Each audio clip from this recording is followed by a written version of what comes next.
Student I am Sudesh Sharma from ASN high school. आज का topic class 8 और chapter number 8 cell structure and functions. First of all आपने class 7 में पढ़ा होगा सेल के बारे में। सेल क्या है? Cell is our functioning and function unit है और स्ट्रक्चरल यूनिट है। जैसे कि पूरी वॉल होती है ना, मैं कहता हूँ बिल्डिंग है, छोटी छोटी ब्रिक्स से मिलके बनी हुई है। इसी टाइप से हमारी बॉडी, लिविंग बॉडी, वो भी छोटी छोटी सेल से मिलके बनी होती है, इसलिए सेल को basic structural and functional unit कहा जाता है। राइट? Cell clear?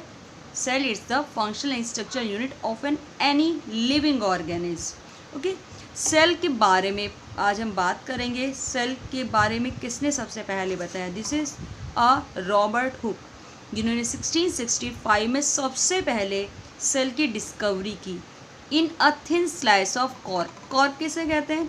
आपने ध्यान दिया, पहले बॉटल्स के ऊपर लकड़ी की छोटी छोटी कॉर्क होते, ढक्कन थे जिससे कि बॉटल्स को क्लोज किया जाता था। Yes, this is a cork, a part of plant. उसकी छोटी सी स्लाइस में सबसे पहले छोटे छोटे बॉक्सेस को देखा और कहा these boxes are called cell.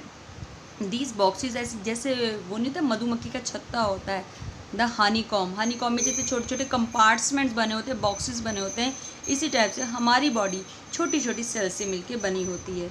जैसे कि है ना, जिसमें एक स्ट्रक्चर आपको दिखाया हुआ है, ब्रिक जैसे ब्रिक छोटी छोटी वॉल, एक ब्रिक से छोटी छोटी ब्रिक से वॉल बनी हुई है, उसी टाइप से जैसे ऑनियन पील मतलब ऑनियन, यस ऑनियन, प्याज की छोटी सी वाइट कलर की लेयर्स को जब माइक्रोस्कोप से देखा गया तो छोटे छोटे कंपार्टमेंट्स दिखाए गए और छोटे छोटे कंपार्टमेंट्स को कहा गया सेल्स। ओके, सेकंड है organism show variety of cell. हर एक ऑर्गेनिज्म, जरूरी नहीं कि सारे ऑर्गेनिज्म में सेम नंबर हो सेल का, सेम शेप हो, सेम साइज, अलग अलग वेरीज करते हैं। वेरीज मतलब अलग अलग ही होते हैं, किसी में ज़्यादा सेल्स होती हैं, किसी में कम सेल्स होती हैं। Okay, number of cells. अब नंबर ऑफ़ सेल्स की बात करते हैं। भाई नंबर ऑफ़ सेल्स, बहुत सारे ऑर्गेनिज्म हैं जो एक सेल से मिलके बने हैं, बहुत सारे ऑर्गेनिज्म बहुत सारी सेल से मिलके बने होते हैं। जो जस्ट एक ही सिंगल सेल से मिलकर बने होते हैं उन्हें हम कहते हैं यूनिसेलुलर। जैसे कि अमोइबा, पैरामीशिया, आपको मैंने 7th क्लास में भी अमोइबा के बारे में डिस्कस किया था। यूनिसेलुलर है, पूरी की पूरी बॉडी एक सेल से मिलके बनी हुई है और बॉडी के सारे function like digestion, respiration, excretion, every function in made up in only one cell, एक ही सेल में परफॉर्म किए जाते हैं। ओके, देन मल्टी सेलुलर, ऐसे ऑर्गेनिज्म जिनकी बॉडी बहुत ज़्यादा एक सेल से ज़्यादा सेल से मिलके बनी होती है उन्हें कहते हैं multicellular. We are also multicellular, क्योंकि हमारी बॉडी बहुत सारी सेल से मिलके बनी हुई है। That is clear? ओके, ऐसा नहीं है देखो सिंगल सेल है वो ऑर्गेनिज्म हमारी तरह वर्किंग नहीं करते। एक्चुअली जो हमारी बॉडी में सारे फंक्शन हैं लाइक रेस्पायर, एक्सक्रीट, हम ग्रो होते हैं, डाइजेस्ट करते हैं, फूड को कैप्चर करते हैं, वो सारे के सारे फंक्शन यूनिसेलुलर ऑर्गेनिज्म में भी होते हैं। चलिए शेप की बात करते हैं। शेप सेल्स की अलग अलग होती है, जरूरी नहीं कि सारी बॉडी के सेल की जो शेप है वो सेम हो, सिमिलर नहीं होती, अलग अलग होती है। जैसे 3 एग्जाम्पल दिए हैं। रेड ब्लड सेल्स, आपके 7th क्लास में डिस्कस किया था ना, ब्लड के पार्ट्स, ब्लड में कितने टाइप की सेल्स पाई जाती हैं? 3 टाइप, RBC, WBC और ब्लड प्लेटलेट्स। यस, RBC की शेप कैसी होती है? राउंड शेप होती है। Second type is the muscle cell. हमारी बॉडी में जो मस्कुलर सिस्टम है, मसल से जो बॉडी को स्ट्रेंथ देता है और लचक देता है, this is the muscle cell, जो कि स्पिंडल शेप है। What mean spindle shape?